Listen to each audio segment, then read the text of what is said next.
റസൂൽ സല്ലല്ലാഹു അലൈഹി വസല്ലം ഒരിക്കൽ പറഞ്ഞു, ഖിയാമത്ത് നാൾ സംഭവിക്കുന്നതിന്റെ മുമ്പായി എൻ്റെ ഉമ്മത്തിൽ ചില സംഘങ്ങൾ ഉണ്ടാകും.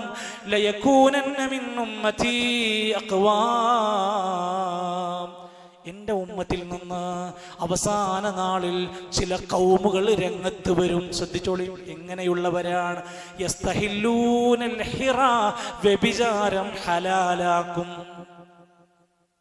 വ്യഭിചാരത്തിന്റെ വിവിധ വഴികൾ ഓപ്പണാക്കി ഹലാലാക്കി കൊടുക്കും. അതൊന്നും കുഴപ്പമില്ല, ഇതൊക്കെ എന്താ പ്രശ്നം? വൽഹരീർ, പട്ടുവസ്ത്രം അനുവദിക്കപ്പെടാത്തവർ പോലും ഹലാലാക്കി അതിനെ മാറ്റുന്ന കാലം വരും. അടുത്തത് വൽഖംർ, മദ്യം ഹലാലാക്കി മാറ്റുന്ന കാലഘട്ടം വരും. കഴിഞ്ഞ ആഴ്ച 813 കോടിയുടെ മദ്യം കേരളത്തിൽ ഓണത്തിന്റെ പേരിൽ കുടിച്ചു.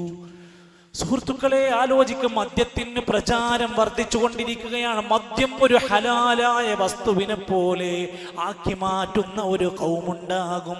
നാലാമത്തേത് വൽ മആസിഫ്, സംഗീത ഉപകരണങ്ങൾ വെച്ചുകൊണ്ടുള്ള വിനോദങ്ങളും പാട്ടുകളും അനുവദനീയമാക്കുന്ന ഒരു ഖൗമുണ്ടാകും.